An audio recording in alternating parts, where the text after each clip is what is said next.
منجلے بیٹے چغتائی خان کو اس خطے کی سلطنت بخشی تھی جس میں ہم آباد ہیں، لیکن چغتائی قوانین سے میو مینا اور سیر و شکار میں الجھ گئے اور تباہ ہو کر شمالی پہاڑوں میں چلے گئے۔ وہاں خان طرح ضیافتیں کھانے اور سیر و شکار میں مصروف رہتا ہے، اور سمرقند اور ماورن نہر کی حکومت امیر قزغن کے حوالے کر رکھی ہے۔ تیمور کے باپ نے گوشہ نشینی اختیار کر لی تھی اور قبیلہ برلاس کی سرداری تیمور کے چچا حاجی برلاس کے سپرد تھی۔ حاجی برلاس سخت مغرور، شکی اور آدم بیزار شخص تھا۔ امیر تیمور کی طرف اس نے کبھی توجہ نہ تھی۔ نتیجہ یہ ہوا کہ قبیلے کے تمام جنگجو اور بہادر امیر قزغن کے پاس چلے گئے۔ امیر قزغن بہادروں کا قدردان تھا، وہ بہادروں کو ڈھونڈ ڈھونڈ کر اپنے پاس بلاتا۔ تیمور کے باپ نے اسے بھی امیر قزغن کے پاس جانے کا مشورہ دیا۔ بس تیمور کو جیسے ہی امیر کا پیغام ملا، وہ اپنے گھر اور مویشیوں کا انتظام کر کے امیر قزغن کے دربار میں پہنچ گیا۔ امیر قزغن کی پوتی الجائی خاتون کی وہ رات بڑی اضطرابی تھی، اسے کسی پہلو چین نہ آتا۔ ہر کروٹ اسے تیمور ایک نئے انداز سے مسکراتا نظر آتا، کبھی اسے گھورتا، کبھی ہنستا، کبھی اسے محسوس ہوتا جیسے تیمور دونوں ہاتھ کھولے اس کی طرف بڑھ رہا ہے، وہ بھی اپنے خیالوں میں اس کی طرف بڑھتی۔ پھر یک لخت خیال اور تصور کا رشتہ ٹوٹ جاتا اور وہ دل محسوس کر رہ جاتی۔ آدھی رات سے زیادہ گزر گئی لیکن نیند اس کے قریب نہ پھٹکی۔ الجھن زیادہ بڑھی تو الجائی اٹھ کر بیٹھ گئی۔ نمدے کی مسند اور قالین کا فرش ہی ان خیموں کا بستر تھا۔ لال تری ذرا ہٹ کر اس کے پانتی فرش پر اونگے لیٹی تھی، شاید وہ بھی جاگ رہی تھی۔ شہزادی کو بیٹھے دیکھا تو خود بھی اٹھ بیٹھی۔ شہزادی کو نیند نہیں آ رہی ہے کیا؟ لال تری نے بیٹھے بیٹھے انگڑائی لی۔ تو بھی تو جاگ رہی ہے۔ شہزادی نے انگڑائی کا جواب انگڑائی سے دیا۔ میں کب جاگ رہی ہوں؟ لال تری نے سفید جھوٹ کا سہارا لیا اور شہزادی کے قریب آ گئی۔ شہزادی نے اس کا منہ اوپر اٹھایا، آنکھوں میں آنکھیں ڈال کے بولی، ان میں نیند نام کی تو کوئی چیز نظر نہیں آتی۔ لال تری جھینپ گئی، بولی، کیا کروں شہزادی بیگم، میری نیند تو جیسے اس کے پاس رہ گئی۔ کس کے پاس؟ شہزادی نے اسے چھیڑا۔ آپ کے شہزادے تیمور کے خانہ زاد عبداللہ کے پاس۔ لال تری نے پٹ سے جواب دیا۔ شہزادی بوکھلا گئی، بولی، میرا شہزادہ کیوں ہونے لگا؟ میں اسے کیا جانوں؟ پھر کوئی اور ہوگا جس کے لیے آپ اب تک جاگ رہی ہیں۔ لال تری حاضر جوابی میں اپنا جواب نہیں رکھتی تھی۔ شہزادی زج ہو گئی، ہار مان گئی، اسے جواب نہ بن پڑا۔ لال تری نے کہا کہ یہ مرد بڑے ظالم ہوتے ہیں، بالکل بھوت جن کو چمٹ جائیں پھر ان کا پیچھا نہیں چھوڑتے۔ شہزادی پھر بھی نہ بولی۔ لال تری نے جیسے اپنے آپ سے کہا، شہزادے سے ملاقات کی ایک ترکیب میری سمجھ میں آئی ہے۔ کیا ترکیب ہے؟ شہزادی ایک دم بول پڑی۔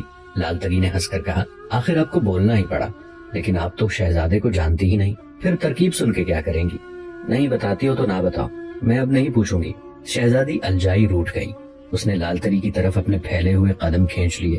لال تری نے بڑھ کر پیر پکڑ لیے اور بولی، میں صدقے جاؤں شہزادی کے، آپ روٹھ جائیں گی تو میں زندہ کس کے سہارے رہوں گی؟ شہزادی کو ہنسی آ گئی۔ ترکیب بتاؤں؟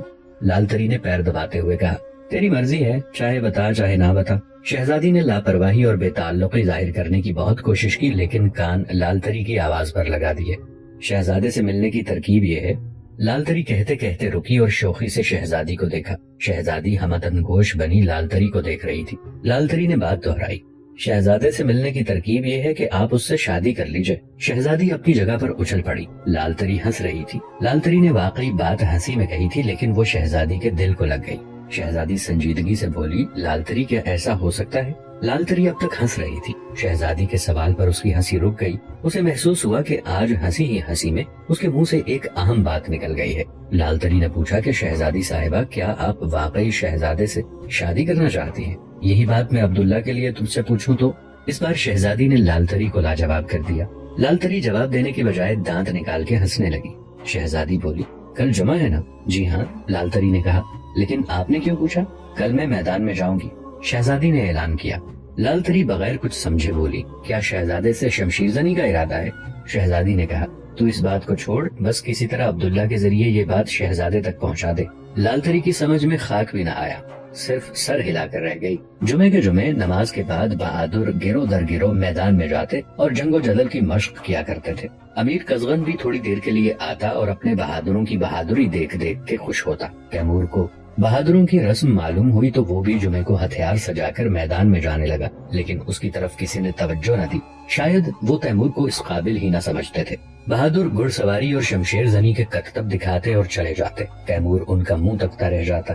وہ بہت کڑتا، کبھی اس کا دل چاہتا کہ کسی بہادر کو مقابلے کی دعوت دے اور اسے بتائے کہ شمشیر زنی اور گھڑ سواری کیا ہوتی ہے، لیکن اپنی ہی نظروں میں اس کا بھی ایک مقام تھا اور ایک وقار تھا۔